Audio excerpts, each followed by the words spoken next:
Kurosako Sensei, qui est donc instructeur à JK Headquarter au Japon, qui est donc 7e dan.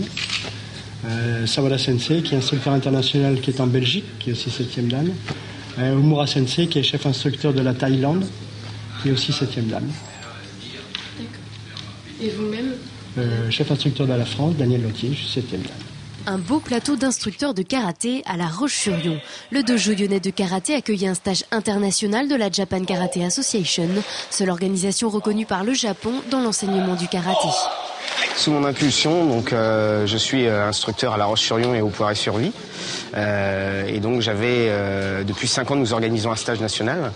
Et là, l'idée, c'était de lui faire prendre un petit peu de hauteur et donc proposer un stage international sur La Roche-sur-Yon. Ce qui est quelque chose, c'est une première dans la région. Une première ouverte à tous les karatékas, quel que soit leur niveau, gradé ou débutant. Le but du stage, c'est de monter le niveau technique, mais aussi de faire un échange avec les gens qui viennent de l'extérieur pour qu'ils s'inspirent de notre manière de pratiquer. Un échange avec les grands maîtres du karaté, de quoi attirer les stagiaires. Les cours s'organisent en groupe avec à l'issue du stage des examens du 1er au 5e dan pour ceux qui veulent valider leur progression. Mais pour d'autres, ce stage est surtout l'occasion de partager leur art. Nous avions la chance d'accueillir des sensei d'un très haut niveau et qui se déplacent rarement sur La Roche-sur-Yon.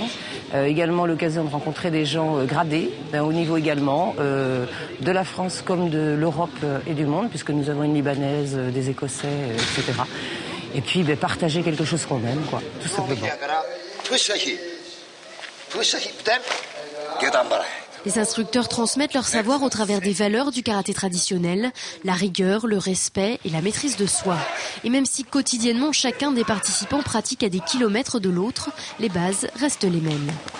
L'esprit, on essaye de garder la même chose, ce qui n'est pas toujours évident. L'esprit, la culture occidentale et orientale, bien sûr, la différente. Mais de notre côté, c'est aussi de continuer la tradition japonaise. C'est la plus difficile, je pense. Pendant 2 jours, le dojo lyonnais s'est donc mis au rythme de la tradition japonaise pour une première édition plutôt réussie qui contribuera sans doute à faire de ce stage un événement incontournable.